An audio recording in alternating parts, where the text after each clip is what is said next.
Matamna tek chatkibana mangani chakaubasu numit ninida ngaishilagli. Pochai di laiba hautribani. Laima machanupabu mage kada kausinduna wari tauwi. Sana mangani chakaubasu koiraktri. Haurendinya imau puraga pochai atay punna leminaruso. Imasiga punna chatpadi yadabra. Yade haibagi natenya. Ngasidi imauga punna chatana. Mage apam dadu yenglaga leibira o haibanini ibungo nangbo. Oy masi. Adugani sana. Nang imaugi wakal nungairoidaba thabak amata tawba yaroy ko. Nungsi chanana. Phazani ingna chikna leiminagadabani. Haujikti niya. Nakhoi ani amata oirabani. Aray leita awat apa. Awa nungai hangnadana. Mapung phaba yumbana ma oinaba hotnaminagadabani. Miyamangda niya. Chang taba yaba natte ko. Marshanso mamagi wahai singdo gyan tare haibagum thokri. Laima sukhang bangami. Nupa nupi anigi ikoi naba mataudo. Aduna bu naksinna duna loina naba hotnaribani. Adubo nampu hapuda makoi ki mamangde sasinaba maikum khak ukhiba pamdabana. Gupna yengsindabani. Thamoi tinarakpada matam changi khangbana. Warabasu wana matam na purakpa ahongba ijeldo ngaibani. Marshan sukada changlai. Laisi henbiso novel ama yengduna leirami. Marshan nupiduna nungai kiroi haibagi kahena koiba manba mawongdi utlude madi nupani. Marshan na Laisi henbe warim da sasi. Nupiduso paramba novel da khumjinki. Kaiwani no sasi haibaba haibiyo yambo. Ngasidi mangani chakaubuda puna pochaido leitho uroni imasin hai. Chathu urashira hangedawani. Ya yambo kana chatoino. Ngasigide ikhoini chalo hai loshilo yam thengna chatpasu nungaite. Marshan suma phi maron loishinba wahai singdo hairamlaga changkhre. Laisi henbi so chapmani. Laisi henbi closet ta hangdoktuna yengi. Ngai hakti kari set chige khanpham ama khangde. Mapa naiba set paso matan gum dawi. Suit chetuna chatpaso khazikti ikai ba phawri. Adubo ikai haiduna tokpa yaba natte. Neon green machogi suit tuga white machogi icham chambi tops tumaga lichilli. Plate tuga tongsinduna thorakli. Marshan so black color gi formal pen, white machogi formal shirt, white macho tuga grey color gi rich watch tumaga setli basingdo pakjadabadi taude. Adubo amana amabu phazai phazade haibagi mityengli yengsinnarubadi taude. Magi thokpani. Mau anobi oibana laisi henbiso khara makhaidi kesilli. Luhongla matung mapa thokadabaso ngasina ahanba oibana. Laisabi oringai matamga haujik mau oiraba tungsigadi sathina pungkhet khetnaba haibu khetnari. Setliba phizol samhatagi hauraga khudingmak punghongi. Masana masagi saktamdo mingselda ngai hakte munna yengjai pamdre haiduna handokpasu yararoi. Marshanna loidrubo loire yambo sinthado irang amani mabung mana bajar chatkani haibaduda masu yaudoini haidana koilanglangi mathanta laimana icha thoibiya yam khatkanuko arembada nang babungi sajai lakani nabung nana mana chatlise chakaubugi pochai leibani nangna chatninglabasu horen ko na imaga sachi ai namsiga chaning tawbani baima ho aduboba ngasidinya no yamunga makhoi ni chalasanu hayeng ko na chatpadadi nang adum yawbo mayare haiwania ima hey wa makhayam taganuko migi chakaubugi pochai leiba chatpada nang yawraga nungai ba hongnadi adugi sarukti imung manung chairiba mi lakliba singsigine kari no yengdana leyo ngamjararo engasidi. Marshan laisi henbi aniso punna kumthaminari e. Hek yengbadadi yam nungsi chanana leiba ing chikna panba matai manau kayadi mali matau singdo. Marshan hana kumtharaktuna mamada manam namhalli. Laisi henbi su sangshilakduna laimada kurumi. Laimasu machama mau anibo manam nambiduna. Yari shana. Nang na phazani imaugi apam-pamdado khanduna loina leibira uko sithanan thayawdanaba phajana ningsingno bema nang na pambi singdo loina khalaga noi yamunga tanaraga leira uko ꯍꯣꯏ ꯏꯃꯥ ꯃꯥꯔꯁꯟ ꯃꯆꯟꯅꯨꯄꯤꯗ ꯑꯣꯟꯁꯤꯟꯗꯨꯅ ꯂꯛꯅꯩ ꯇꯣꯔꯣꯒꯤꯗꯤ ꯀꯩ ꯂꯩꯔꯛꯑꯣ ꯍꯥꯏꯕꯅꯣ ꯁꯤꯟꯊꯥ ꯃꯅꯝꯃꯒꯤ ꯃꯥꯡꯗ ꯃꯕꯨꯡꯅ ꯑꯗꯨꯝꯅ ꯂꯛꯅꯔꯛꯄꯗꯨꯗ ꯏꯀꯥꯏꯕꯣꯏ ꯁꯥꯎꯅꯤꯡꯕꯣꯏ ꯌꯥꯔꯦ ꯀꯩꯁꯨ ꯄꯥꯝꯖꯗꯦ ꯑꯩꯕꯨ ꯇꯣꯔꯣ ꯀꯥꯏꯅ ꯅꯪꯗꯤ ꯆꯦꯆꯟꯅ ꯍꯨꯟꯗꯣꯛꯄꯤꯔꯝꯕꯗꯣ ꯕ꯭ꯔꯦꯛ ꯐꯥꯗꯅ ꯁꯠ ꯍꯥꯏꯗꯣꯛꯈꯤ ꯂꯩꯁꯤ ꯍꯦꯟꯕꯤꯗꯤ ꯀꯔꯤꯁꯨ ꯍꯥꯏꯖꯗꯦ ꯂꯩꯃꯅ ꯃꯃꯧꯗꯣ ꯅꯨꯡꯉꯥꯏꯈ꯭ꯔꯔꯣꯏ ꯈꯟꯗꯨꯅ ꯃꯆꯥꯅꯨꯄꯤꯗ ꯑꯣꯟꯁꯤꯟꯗꯨꯅ ꯆꯊꯣꯏꯕꯤꯌꯥ ꯅꯪꯒꯤ ꯀꯥꯗ ꯊꯨꯅ ꯀꯥꯈ꯭ꯔꯣ ꯆꯠꯂꯣ ꯑꯩꯅ ꯅꯄꯥ ꯇꯥꯛꯑꯗꯤ ꯅꯪ ꯉꯁꯤ ꯁꯣꯏꯗꯅ ꯐꯨꯕꯤꯔꯅꯤ ꯀꯥꯖꯈ꯭ꯔꯒꯦꯅ ꯅꯨꯄꯤꯅ ꯄꯥꯝꯕꯤꯗꯕꯧ ꯑꯔꯤꯕꯧ ꯍꯥꯏꯔꯝꯗꯨꯅ ꯁꯤꯟꯊꯥꯗꯣ ꯃꯊꯛꯇ ꯀꯥꯈꯠꯈ꯭ꯔꯦ ꯃꯥꯔꯁꯟꯁꯨ ꯑꯔꯦꯝ ꯊꯣꯛꯀꯤ ꯂꯛꯅꯖꯔꯝꯃꯤ ꯈꯜꯂꯤ ꯑꯃꯨꯛꯇꯪ ꯈꯧꯗꯦꯝ ꯂꯝꯗꯨꯅ ꯊꯣꯛꯈ꯭ꯔꯦ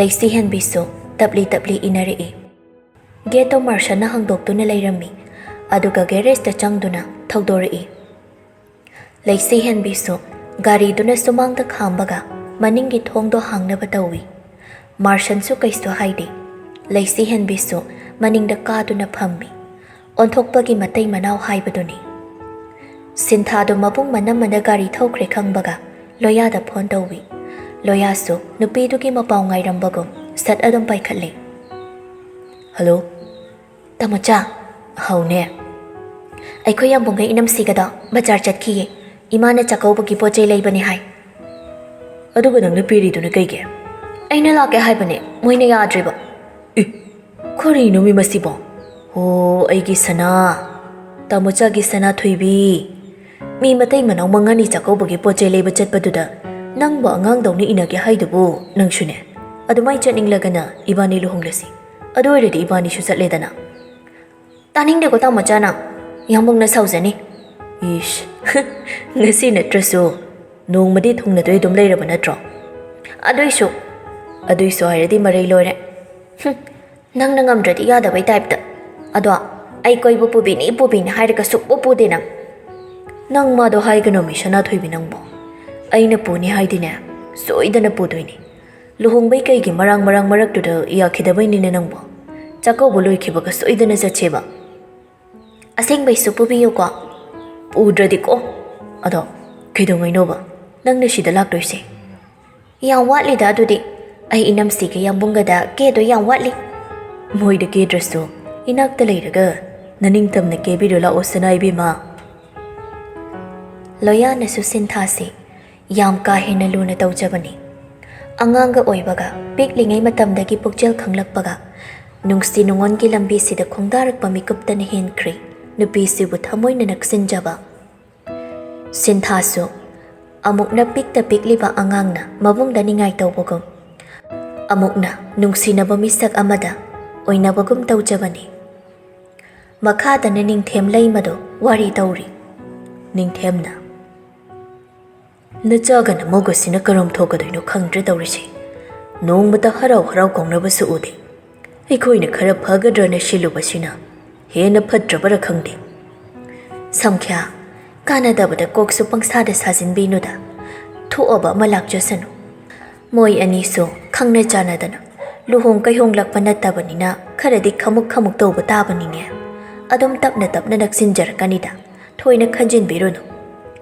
ꯈꯟꯗꯕ ꯌꯥꯗꯕꯅꯤꯅꯦ ꯑꯩꯅꯗꯤ ꯐꯅꯌꯥꯝ ꯍꯥꯏꯕꯅꯤ ꯏꯆꯥꯅ ꯑꯄꯥꯝꯕ ꯃꯇꯝꯗ ꯂꯧꯖꯁꯅꯨ ꯍꯥꯏꯗꯅ ꯅꯪꯅ ꯍꯦꯛꯇ ꯍꯥꯊꯨ ꯅꯪꯂꯔꯣꯏꯗꯕꯒꯤ ꯃꯑꯣꯡ ꯑꯃ ꯇꯧꯏꯗꯣ ꯑꯩ ꯒ꯭ꯌꯥꯟ ꯇꯥꯗꯦ ꯍꯣ ꯑꯩꯅ ꯂꯣꯏꯅ ꯐꯅꯕ ꯁꯤꯟꯒꯦ ꯅꯨꯃꯤꯠ 8 ꯈꯛꯇ ꯉꯥꯏꯔꯦꯗꯅ ꯂꯥꯛꯏꯕꯁꯦ ꯃꯣꯏꯁꯨ ꯂꯥꯛꯇ ꯉꯥꯏꯔꯤ ꯈꯪꯅꯨꯡ ꯅꯨꯡꯁꯤꯅꯕꯗꯨꯗꯤ ꯀꯗꯥꯏꯗꯒꯤ ꯌꯥꯅꯤ ꯃꯇꯝ ꯈꯔꯗꯤ ꯆꯪꯕ ꯇꯥꯕꯅꯤꯗꯅ ꯅꯤꯡꯊꯦꯝ ꯁꯣꯔ ꯑꯃ ꯁꯥꯡꯅ ꯍꯣꯟꯗꯣꯛꯏ ꯁꯣꯝꯗꯅ ꯀꯝꯗꯧꯔꯤ ꯍꯦꯟꯖꯥ ꯊꯣꯏꯕꯤꯗꯣ ꯃꯃꯥꯗ ꯃꯔꯩ ꯇꯧꯔꯤ ꯃꯃꯥ ꯅꯤꯅꯦ ꯃꯅꯥꯛ ꯆꯠꯁꯦ ꯅꯤꯅꯦꯗꯤ ꯃꯃꯥ ꯅꯤꯅꯦ ꯃꯅꯥꯛ ꯆꯠꯁꯦꯕ ꯅꯤꯡꯊꯤ ꯃꯆꯥꯅꯨꯄꯤꯗꯣ ꯄꯝꯗꯨꯅ ꯆꯊꯣꯏꯕꯤ ꯅꯤꯅꯦꯗꯣ ꯂꯥꯛꯇꯣꯏꯅꯤ ꯍꯌꯦꯡ ꯃꯊꯪꯗ ꯅꯪꯒꯤ ꯑꯆꯥꯄꯣꯠ ꯑꯍꯥꯎꯕ ꯗ꯭ꯔꯦꯁ ꯐꯖꯕ ꯁꯅꯄꯣꯠꯀ ꯃꯌꯥꯝ ꯑꯃ ꯂꯩꯔꯛꯇꯣꯏꯅꯤ ꯏꯆꯥꯗꯤꯅꯦ ꯃꯔꯝ ꯌꯥꯝ ꯃꯣꯛꯄꯅꯤ ꯅꯤꯡꯉꯥꯏ ꯇꯧꯕ ꯌꯥꯗꯦꯀꯣ ꯁꯅꯥꯗꯤ ꯃꯔꯝ ꯃꯣꯛꯏ ꯃꯃꯥꯅ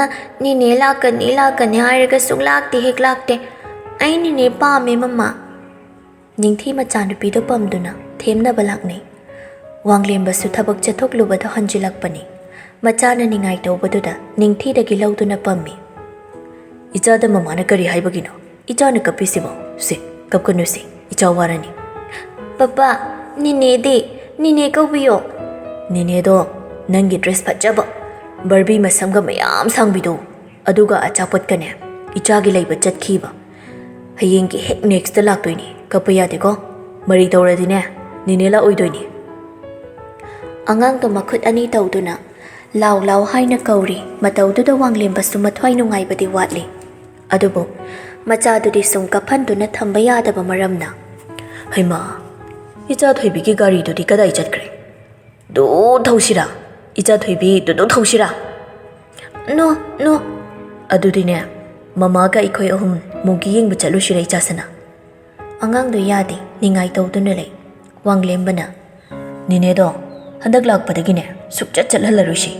Papa na phara thamage. Papa, asing bay nine chalhanganu ko. Chalhalui. Icha thoibigi nine se sum pharaga thamawradoini. Wanglemba na henja thoibibu themjinbi. Somdana bajar yauri matai manaw anido. Wahay ahenba so amata hainadi. Haida yada tawda yada badu khakni tawriba.